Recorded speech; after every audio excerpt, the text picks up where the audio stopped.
आप कोक पिएं या पेप्सी, आईफोन लें या एंड्रॉइड, आपको लगता है कि आप अपने फैसलों में आज़ाद हैं। लेकिन अगर मैं कहूं कि ये चॉइस एक बहुत बड़ा फरेब है, इल्यूजन है, तो क्योंकि कोक हो या पेप्सी, एप्पल हो या माइक्रोसॉफ्ट, जाने बचाने वाली कंपनी फाइजर हो या जानलेवा हथियार बनाने वाली लॉकहीड मार्टिन, जब आप उनके मालिकों की लिस्ट चेक करेंगे, शेयर होल्डर्स को देखेंगे, तो ये सारा कंपटीशन, ये सब लकीरें मिट जाती हैं और सिर्फ 2 या 3 नाम ही रह जाते हैं। ये नाम है उन खानदानों के जो दुनिया की हर चीज के मालिक हैं। ब्लैक रॉक, वेंगार्ड और Rothschild. BlackRock is taking over the world and no one is stopping them.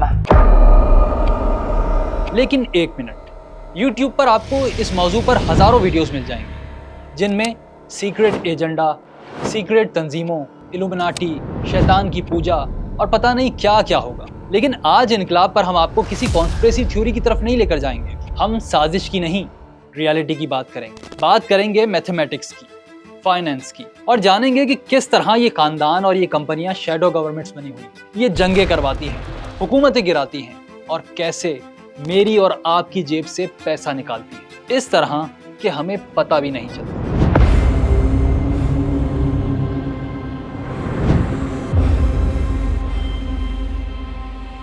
ये सब शुरू हुआ एक सिस्टम से, ऐसा सिस्टम जो किसी आईटी कंपनी ने नहीं बनाया, बल्कि इसकी बुनियाद रखी थी 18th सेंचुरी में एक यहूदी बैंकर और उसके 5 बेटों ने। नाम था माइल अमशेर रोथस्चाइल्ड। मायर अमशेल के पास एक ऐसा विजन था जो उस वक्त किसी के पास नहीं था। उसने समझ लिया था कि पैसा एक जगह रखने की चीज ही नहीं है, इसे तो फ्लो में रखना चाहिए। तो उसने अपने 5 बेटों को यूरोप के 5 बड़े शहरों में भेजा, लंदन, पेरिस, वियना, नेपल्स और फ्रैंकफर्ट, और यूं बनाया दुनिया का पहला इंटरनेशनल बैंकिंग नेटवर्क। उसका फायदा क्या था? अब इंग्लैंड और फ्रांस जंग लड़े होते तो रोथस्चाइल्ड फैमिली वाहिद पावर थी जो सरहद पार पैसा ट्रांसफर कर सकती थी। वो हुकूमतों को जंग लड़ने के लिए कर्ज देते थे। और याद रखें, जंग में लूट का माल इसे ही मिलता है जो जीतता है, लेकिन कर्ज देने वाले को सूद मिलता है, चाहे कोई भी जीते। उनकी ताकत का सबसे बड़ा मुजाहरा 1815 में वाटरलू की जंग के बाद हुआ। कहा जाता है कि नीथन रोथस्चाइल्ड को अपने तेज तरीन सीक्रेट नेटवर्क के जरिए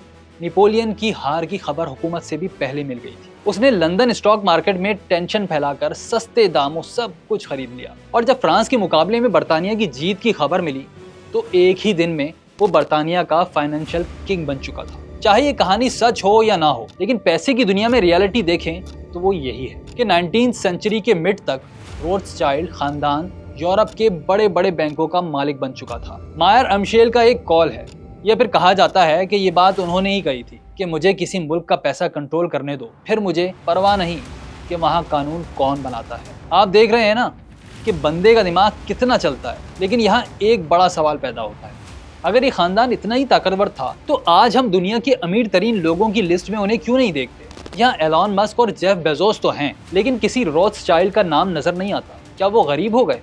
नहीं, उन्होंने एक जबरदस्त चाल चली। 20वीं सदी में उन्होंने समझ लिया कि शोहरत तो बड़ी खतरनाक चीज है, तो उन्होंने अपनी दौलत को किसी एक बंदे के नाम पर रखने के बजाय सैकड़ों वारिसों, फैमिली ट्रस्ट और खुफिया शेल कंपनियों में बांट दिया। आज उनकी दौलत सामने नजर नहीं आती, लेकिन महसूस जरूर होती है।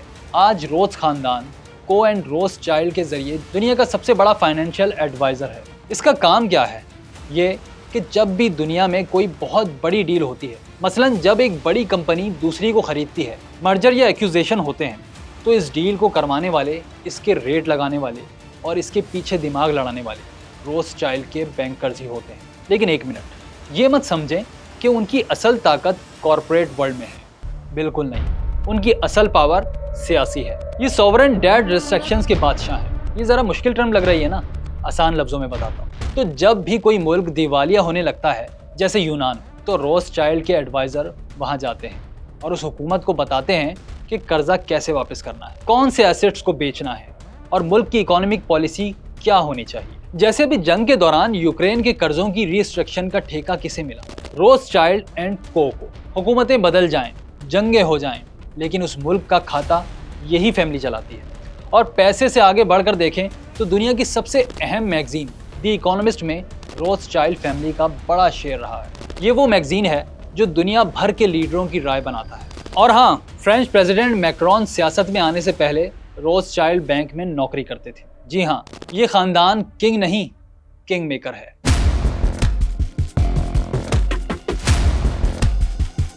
अगर रोथस्चाइल्ड यूरोप को कंट्रोल करता है तो समंदर पार अमेरिका में एक और फैमिली है जो एनर्जी को अपनी ग्रिप में लिए हुए है। ये है जॉन दी रॉकफेलर, दुनिया का पहला अरबपति। 1870 में उन्होंने स्टैंडर्ड ऑयल के नाम से एक कंपनी बनाई जिसका काम करने का स्टाइल बड़ा ही बेरहमाना था। वो मुकाबले में आने वाली हर कंपनी को खरीद लेती थी और जो नहीं बिकती थी इसे गिराने के लिए कीमतें इतनी गिरा देती थी कि उस कंपनी का दिवालिया निकल जाता।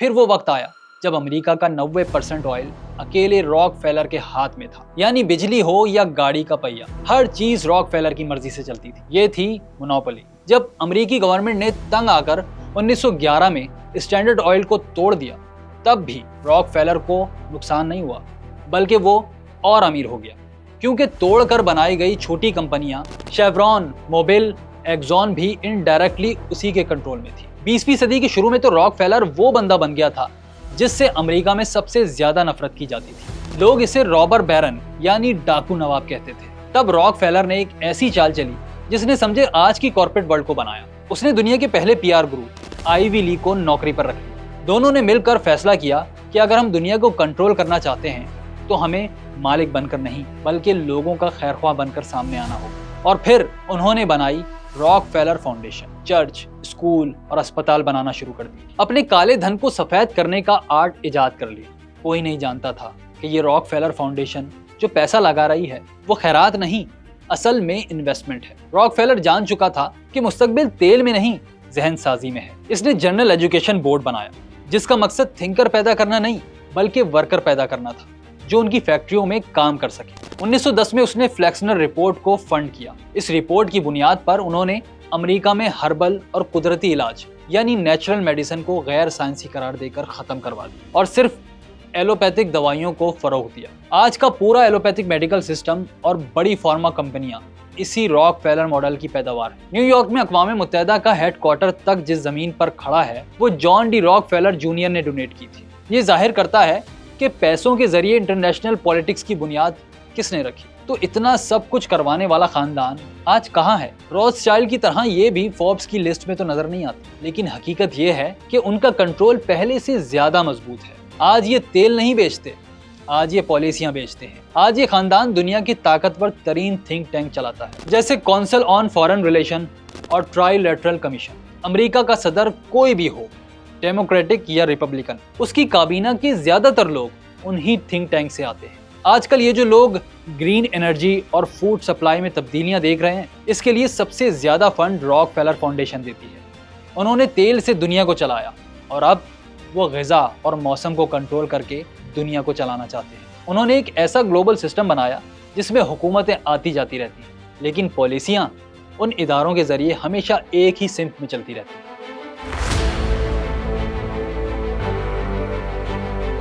रोथस्चाइल्ड ने बैंकिंग का मॉडल दिया, रॉकफेलर ने कॉर्पोरेट मोनोपोली का मॉडल। उन्होंने पटड़ी बिछा दी थी और आज 21वीं सदी में इस पटड़ी पर जो ट्रेन दौड़ रही है वो इन दोनों से कहीं ज्यादा बड़ी, कहीं ज्यादा ताकतवर और कहीं ज्यादा खतरनाक है। आज की दुनिया को कोई खानदान नहीं चला रहा, आज की दुनिया को एल्गोरिथम्स और कॉर्पोरेशंस चला रही हैं। गूगल, एप्पल और अमेज़न को तो सब जानते हैं और ये समझते हैं कि ये दुनिया की सबसे बड़ी कंपनियां हैं। गलत। सबके ऊपर दो ऐसी कंपनियां हैं जो इन सब की आका हैं। उनके नाम हैं ब्लैक रॉक और वैनगार्ड। आइए पहले उनके साइज का अंदाजा लगाते हैं। सिर्फ रॉक के पास $10 ट्रिलियन यानी $10,000 से ज्यादा के एसेट्स हैं जो वो मैनेज करती है। Well, BlackRock, it's the world's largest money manager. It hit an all-time high of $11.5 trillion in assets. If you could pinpoint what made this work in such a stunning way. ये रकम कितनी बड़ी है, ये हमारी सोच, अंदाज़ों और ख्वाबों ख्यालों से भी ज़्यादा है। इससे अंदाज़ा लगा लें कि ये जर्मनी, जापान और बरतानिया की टोटल इकोनॉमी से भी ज़्यादा है, बल्कि ये दुनिया के किसी भी मुल्क की जीडीपी से ज़्यादा है, सिवाय अमेरिका और चीन के। ये सिर्फ एक कंपनी नहीं, ये एक फाइनेंशियल सुपर पावर है। और ब्लैक रॉक किसी पुराने ख़ानदान का नाम नहीं है, ये तो समझे एक गलती से पैदा हो गया।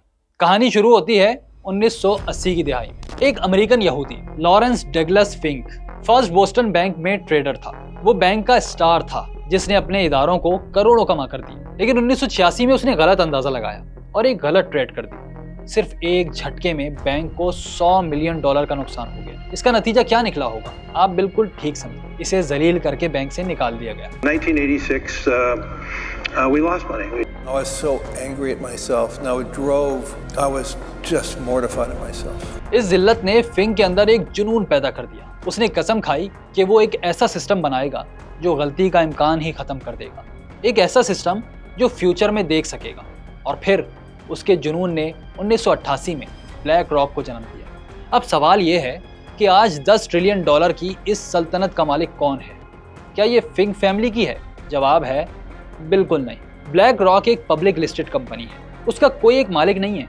लेकिन ये भी एक बहुत बड़ा धोखा है। जब आप देखते हैं कि ब्लैक रॉक का सबसे बड़ा शेयर होल्डर कौन है तो नाम आता है वैनगार्ड। और जब आप देखते हैं कि वैनगार्ड का मालिक कौन है तो पता चलता है कि इसका स्ट्रक्चर ऐसा है कि उसका कोई मालिक ही नहीं है। ये अपने ही फंड्स की मिल्कियत है, एक सर्कुलर ओनरशिप है। यानी ये दो कंपनियां हैं जो एक दूसरे को ओन करती हैं। फिंक इसका बानी और सीईओ जरूर है और वो अरबपति भी है, लेकिन वो अकेला मालिक नहीं है, वो इस मशीन का ड्राइवर है। ये कोई खानदान नहीं है जिसे आप देख सकें या जिससे लड़ सकें। ये एक फेसलेस पावर है। फिंक न्यूयॉर्क में रहता है। वो रोथस्चाइल्ड की तरह महलात में नहीं रहता और ना ही रॉकफेलर की तरह अपनी तस्वीरें छपवाता है।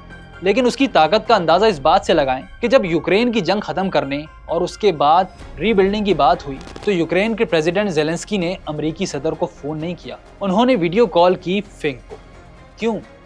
क्योंकि फिंक अब सिर्फ इन्वेस्टर नहीं, वो दुनिया का डिफेक्टिव बादशाह बन चुका है। वो हर साल दुनिया के तमाम बड़े सीईओज, एप्पल, माइक्रोसॉफ्ट, पेप्सी वगैरह को एक खत लिखता है। इस खत में वो जो हिदायत देता है, जैसे क्लाइमेट चेंज या दूसरी पॉलिसियां, वो पूरी कॉर्पोरेट दुनिया के लिए कानून बन जाती हैं।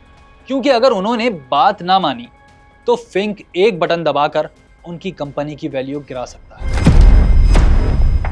वैनगार्ड समझे ब्लैक रॉक से कुछ ही पीछे है।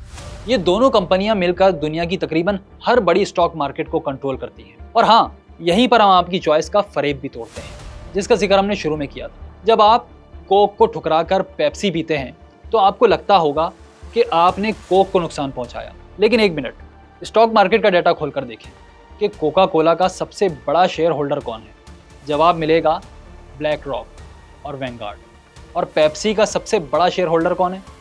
यही ब्लैक रॉक और वैनगार्ड। जी हाँ, और सिर्फ ये दो कंपनियां नहीं, यही हाल एप्पल और माइक्रोसॉफ्ट का भी है, फेसबुक और ट्विटर का भी है, फाइजर और मॉडर्ना का भी है। ये कंपनियां आपस में मुकाबला नहीं करती, ये सिर्फ हम जैसे, आप जैसे लोगों के लिए एक ड्रामा है। असल में सारा नफा एक ही जेब में जा रहा है। इसे हॉरिजॉन्टल शेयर होल्डिंग कहते हैं। जब एक ही इदारा एक इंडस्ट्री के तमाम हरीफ कंपनियों का मालिक बन जाए तो मुकाबला ही खत्म हो जाता है और कायम होती है मोनोपोली, यानी इजारादारी। यहाँ ब्लैक रॉक की असल ताकत का भी बताता चलूं। उसकी असल पावर पैसा है ही नहीं, उसकी असल पावर है एक टेक्नोलॉजी से। अमेरिका की वॉशिंगटन स्टेट के एक छोटे से इलाके में हजारों सर्वर पर मुश्तमिल एक सुपर कंप्यूटर दिन रात चल रहा है, जिसका नाम है अलादीन। ये वो चिराग के जिन वाला अलादीन नहीं है जिसकी हर ख्वाहिश जिन पूरी कर देता है, ये जिन का भी बाप है। ये है asset liability debt derivative investment network, यानी शॉर्ट फॉर्म में अलादीन। ये है दुनिया का सबसे ताकतवर आर्टिफिशियल इंटेलिजेंस सिस्टम।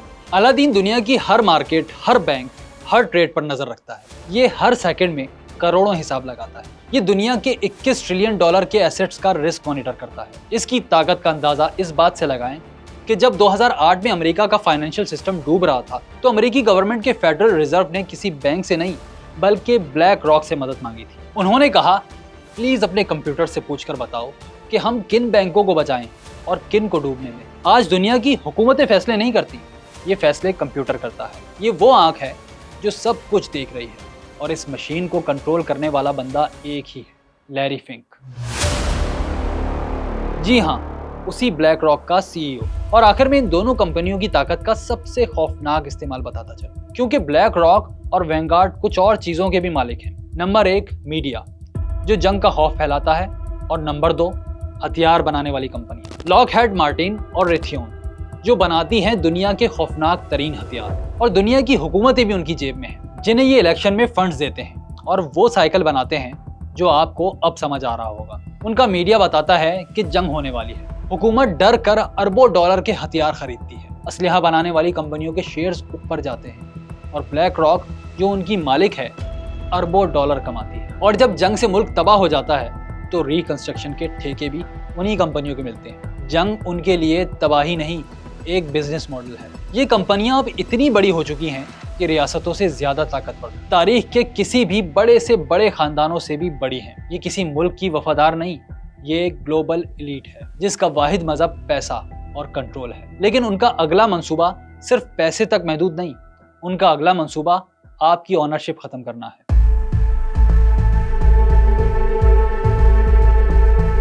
हमने देखा कि किस तरह रोथस्चाइल्ड ने बैंकिंग बनाई और किस तरह ब्लैक रॉक ने मार्केट खरीदी, लेकिन ये सब सिर्फ तैयारी थी। हर साल जनवरी में स्विट्जरलैंड के शहर डिवॉस में एक मीटिंग होती है। इस मीटिंग को कहते हैं वर्ल्ड इकोनॉमिक फोरम। ये वो जगह है जहां ये खुफिया हुकूमत अब खुफिया नहीं रहती, वो कैमरों के सामने पूरी दुनिया को बताते हैं कि वो हमारे साथ क्या करने वाले हैं। 2016 में यही वर्ल्ड इकोनॉमिक फोरम था जिसने एक वीडियो जारी की जिसमें 2030 की दुनिया का नक्शा खींचा गया। उसका सबसे मशहूर जुमला था you will own nothing and you will be happy, यानी तुम्हारे पास कुछ नहीं होगा और तुम खुश रहोगे। ये सिर्फ एक नारा नहीं है, ये उनका बिजनेस मॉडल है और वो एक ऐसी दुनिया बनाना चाहते हैं जहां प्राइवेट प्रॉपर्टी खत्म हो जाए।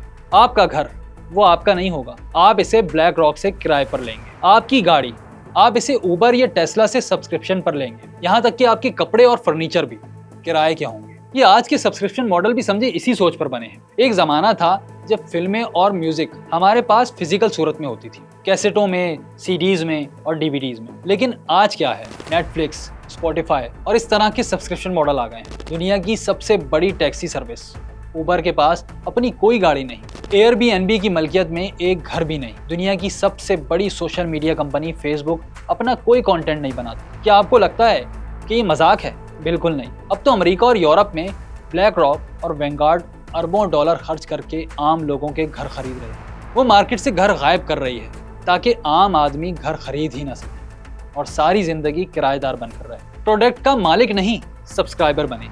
ये नए जमाने का नया जागीरदारा निज़ाम है, न्यू फ्यूडलिज्म है, जहां वो लॉर्ड होंगे और हम सब उनके कमी। अगर आप उनकी बात नहीं मानेंगे, बगावत करेंगे, तो उसके लिए उनके पास अगला हथियार भी तैयार है, CBDC यानी सेंट्रल बैंक डिजिटल करेंसी। जी हाँ, आज दुनिया भर की हुकूमतें कैश को खत्म करना चाहती हैं। ऑनलाइन ट्रांजैक्शन हर तरफ है, कैशलेस पेमेंट, कार्ड के जरिए पेमेंट, डेबिट क्या क्रेडिट कार्ड भी है, यानी पैसा नहीं है तब भी खर्च करो। क्यों? क्योंकि कैश आज़ादी है। आप कैश कहाँ खर्च करते हैं कोई नहीं जानता, लेकिन डिजिटल करेंसी ये प्रोग्रामेबल है, इस पर नज़र रखी जा सकती है और जब चाहें आपको कंट्रोल किया जा सकता है। ज़रा तसव्वुर करें कि अगर हुकूमत को लगे कि आपने सोशल मीडिया पर उसके खिलाफ बात की है या आपने सेहत के उसूल नहीं माने, जैसा कि वैक्सीन नहीं लगवाई, तो सिर्फ एक क्लिक से आपका बैंक अकाउंट फ्रीज कर सकती है। या वो कह सकती है कि आपके पैसे सिर्फ किसी फलां दुकान पर चलेंगे।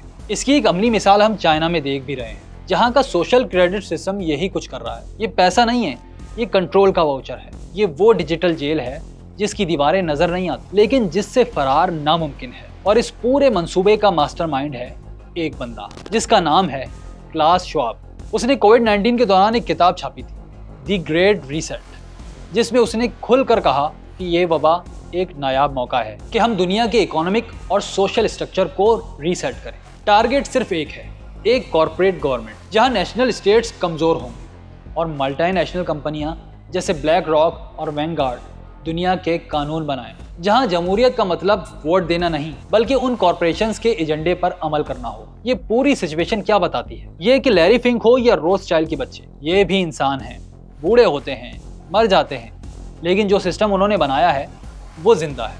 आज दुनिया के फैसले कोई इंसान नहीं कर रहा, अलादीन जैसे कंप्यूटर कर रहे हैं, जिनका एल्गोरिथम जानता है कि आप क्या खरीदेंगे, आप किसे वोट देंगे, आप कब बीमार होंगे। वो आपको आपसे ज़्यादा जानते हैं। ये कंपनियां अब मालिकान की या किसी ख़ानदान की नहीं है, बल्कि ये ऑटोमेटेड मशीन है जो सिर्फ एक चीज़ जानती है, कंट्रोल।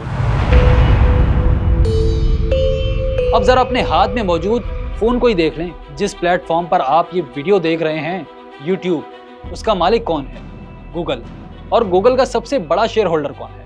ब्लैक रॉक और वैनगार्ड। आपको लगता है कि आपने ये वीडियो अपनी मर्जी से देखी या उस एल्गोरिथम ने फैसला किया जो अलादीन जैसे किसी कंप्यूटर में है? अगली बार जब आप कोई खबर सुने या कोई चीज़ खरीदें तो एक लम्हे के लिए रुक कर सोचिएगा, ये ख्याल मेरे जहन में आया है या इसे मेरे जहन में डाला गया है? आखिर में एक बात, अगर दुनिया की दौलत, मीडिया और सियासत सब कुछ सिर्फ 2-3 कंपनियों के पास हैं, तो फिर उन कंपनियों को कौन कंट्रोल कर रहा है? क्या वाकई लैरी फिंक सबसे ऊपर है या वो भी किसी और की कठपुतली है जिसे हम देख नहीं सकते? या शायद डोरियां हिलाने वाला अब कोई इंसान नहीं बल्कि